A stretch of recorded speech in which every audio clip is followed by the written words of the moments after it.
Here in Zambia, we actually have quite a number of indigenous fruit trees. Now, they are usually things that people will collect from the bush and either eat themselves, or they're collected and brought to the markets to be sold. Unfortunately, not a lot of our fruit trees are easily propagated. They tend to be a little bit more difficult to get growing from seed and established.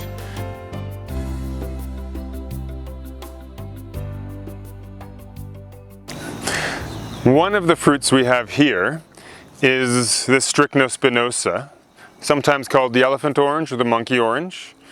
Also, in one of the vernacular languages known as Mzimbili, sorry. These are very hard fruits. You actually have to smack it on the ground to open it. Let me see if I can crack it with another one. Oh, there we go. Oh. And then inside, this one's actually a little, it's gone off a little bit. This is not looking the nicest at the moment. But this is actually edible. It doesn't look very edible.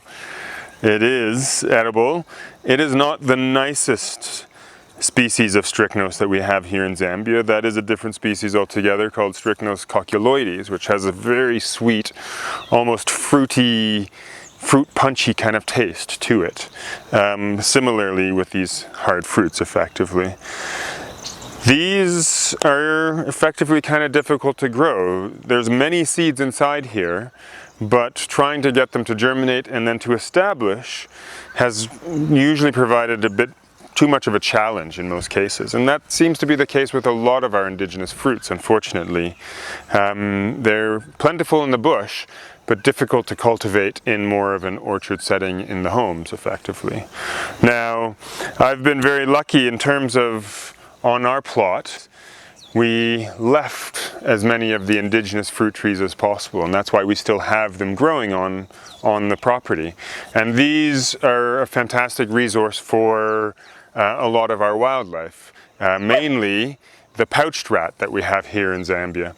And they will come and, with their teeth, gnaw at the outer covering of the fruits to get at the inside. And here you can see where the pouched rat has gone through and gnawed a nice big hole and then been able to extract all that fruit. So it's not one that I quite enjoy, but I do love having it here on the plot because it brings in other wildlife that I do enjoy having around then as well.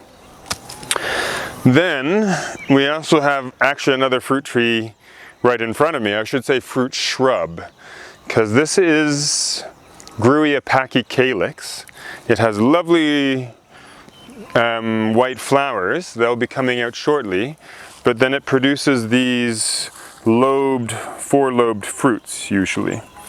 Now, these are not fleshy in any kind of way that most fruits would be fleshy, but these, if you are feeling very parched, if you break it off and pop it into your mouth, this is one of those kinds of fruits that will produce a lot of kind of mucilage. There's quite a bit of mucilage that it produces, so if you're very dry in the bush, this is a great one for getting your saliva going again and getting rid of that kind of dry throat.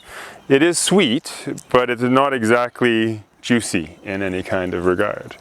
It is very easily grown, and it is very easy to get established. Birds, especially birds, are the very big distributors of this plant because they will eat these and then go and drop that fruit elsewhere. One of our better known fruits here, and this one is quite easy to grow, is also just in behind me here.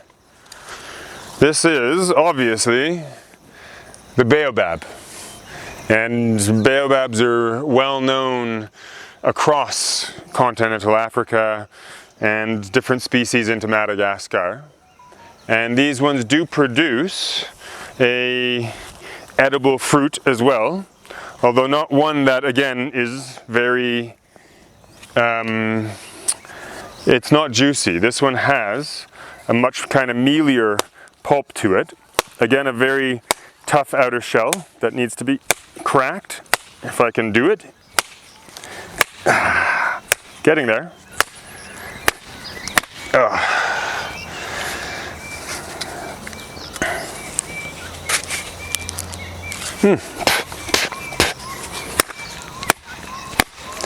I'm breaking all the cream of tartar off as I do it. This thing is defeating me, what can I say?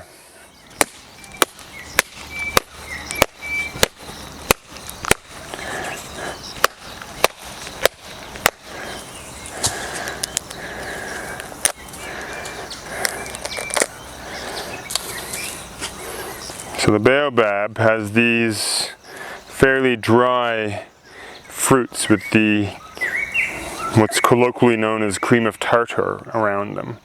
A little white covering that surrounds each seed, making this little high vitamin C packed morsel.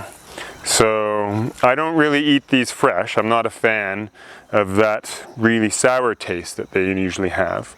What I prefer to do, if I'm going to do it, is either popping this into water and dissolving it in the water and then mixing that with something that's got a little bit more taste, a little bit more fruitiness, and consuming them that way. Or sometimes what I do is I actually pound these to get the cream of tartar off as much as possible and sift that, and then I will add that powder into things like pancake mix, just to increase the benefit of the pancake mix, essentially, like that. Baobabs are very easily grown from seed. Now, my father had this tree planted back in the early 90s, so this is why we're actually getting fruit from it now. And I can remember coming back in the very early 2000s and being able to reach up like that and have my hand just about as tall as it, maybe about 10 years or so after it was planted. And now, almost 25 years later, this thing has got to be, close to 15 meters tall. And it is now starting to give us a good fruit production on a yearly basis. So a lovely fruit to be able to have, but one that you do have to wait for time to be able to get it. If you are interested in planting fruit trees, be they exotic or looking to get some of their indigenous fruit trees, it is always best to start with some of the nurseries around your area and see what they have as a good way of understanding what you might have as options to be able to plant. There are a lot more options when it comes to exotic, much fewer when it comes to indigenous, like this large masuku, Uapaca kirkiana. Sometimes you can get things to grow out of their area, like this masuku, which has grown very big over the years and was started from a seed that was just discarded. But unfortunately, it is a lonely plant. You need the male and female to produce fruits. Here we only have the female. So every year we get flowers, but no fruits on this masuku. It is a lovely tree to have regardless, even without the fruits, and well worth growing. But if you're planning to get the fruits, do a little bit of homework on what grows near you, because you might actually already have some of those indigenous fruits on your plot, and all you got to do is search for them and protect them. Otherwise, if you're looking at growing any of the main fruits, the mangoes, the avocados, the lemons, just know the area where you are located, know what your needs are in terms of that, and plant accordingly.